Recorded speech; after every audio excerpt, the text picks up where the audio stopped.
बिस्मिल्लाहिर्रहमानिर्रहीम। Dear students, हम लोग अल्कली और अल्कलाइन अर्थ मेटल के कंपाउंड्स को डिस्कस कर रहे थे। तो बच्चों, आज हम नेक्स्ट जो कंपाउंड डिस्कस करेंगे दैट इज नाइट्रेट्स। हमने सबसे पहले ऑक्साइड्स को डिस्कस किया, फिर हाइड्रोक्साइड को डिस्कस किया, कल फिर हमने कार्बोनेट्स को डिस्कस किया। आज हम नाइट्रेट्स और सल्फेट्स को जो है इंशाल्लाह डिस्कस करेंगे। तो अब नाइट्रेट्स की बात करते हैं तो कहते हैं कि जो nitrates are both alkali and alkaline earth metals हैं। तो the nitrates of both alkali and alkaline earth metals are soluble in water. Second बच्चों जो बात करते हैं वो ये कहते हैं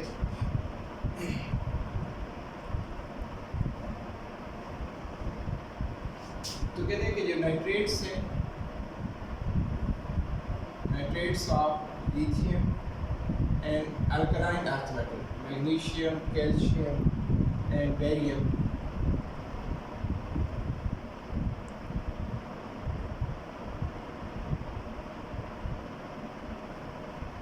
decompose on heating and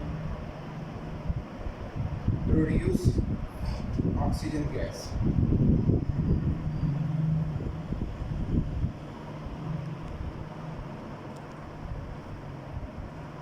oxygen and metallic oxide. अब जैसा कि आपके पास क्या है, लिथियम नाइट्रेट है, कहते हैं लिथियम नाइट्रेट को जब हम हीट करते हैं तो it give us lithium oxide plus NO2 plus oxygen. इसी तरह से जो मैग्नीशियम नाइट्रेट है, it give us magnesium oxide plus NO2 और ऑक्सीजन। और अगर कैल्शियम नाइट्रेट को आप बच्चों डिकम्पोज करो, it give us calcium oxide and और जो नाइट्रेट्स हैं हमारे पास अल्कली मेटल्स हैं, उनको कहते हैं कि जब हम डिकम्पोज करते हैं तो दे गिव डिफरेंट प्रोडक्ट्स। तो the nitrates of alkali metals give different product upon decomposition.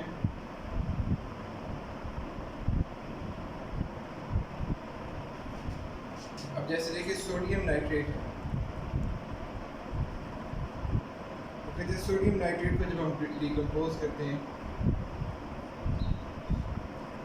Sodium nitrite और plus carbon oxygen. Okay students, तो ये आपके पास नाइट्रेट्स की बात। नेक्स्ट हम चलते हैं सल्फेट्स की तरफ। तो sulphates,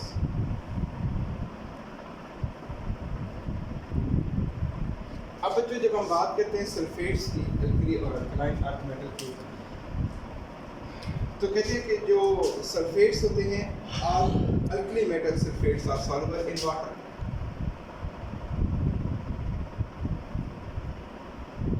Sulfates of all alkali metals are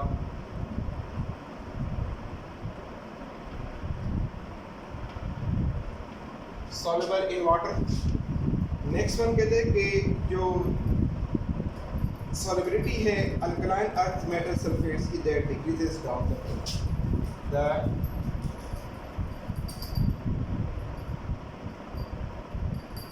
solubility of the sulfates of alkaline earth metals decreases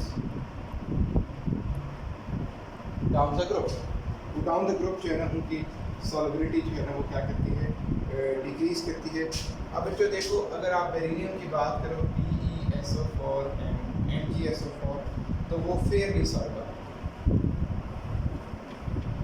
वो फेयरली सॉल्युबल है, यानी कि वो अच्छे तरीके से सॉल्युबल हो जाते हैं। नेक्स्ट अगर आप देख सको कैल्शियम सल्फेट, तो कैल्शियम सल्फेट जो है ना वो slightly soluble,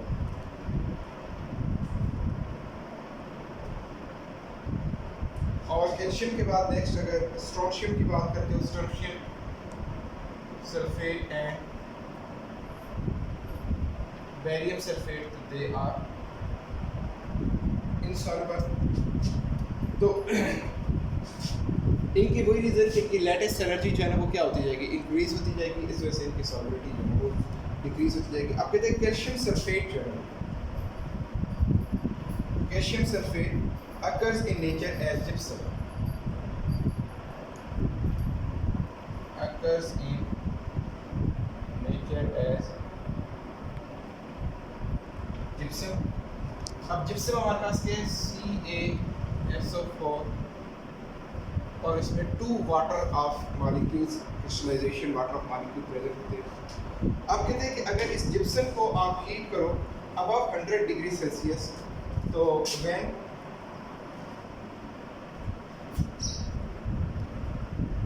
gypsum is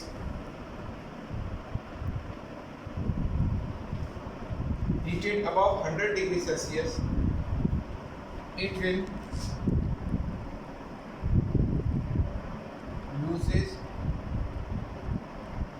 3/4 of water of crystallization and produces plaster of Paris।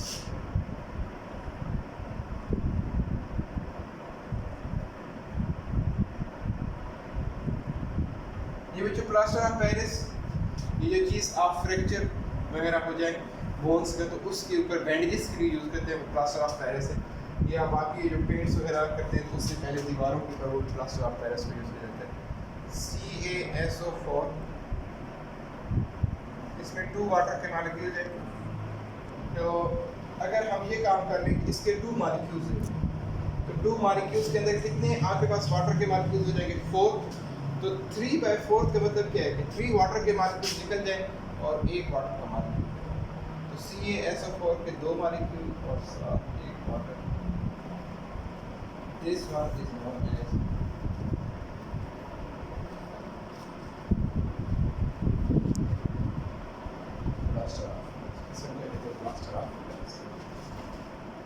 तो इस तरह से बच्चों ये आपका टॉपिक जो है वो कंप्लीट हो गया, sulphates and nitrates of alkyne and current of metals. Next इंशाल्लाह ताला कल इसको स्टूडेंट्स अल्लाह हाफिज़।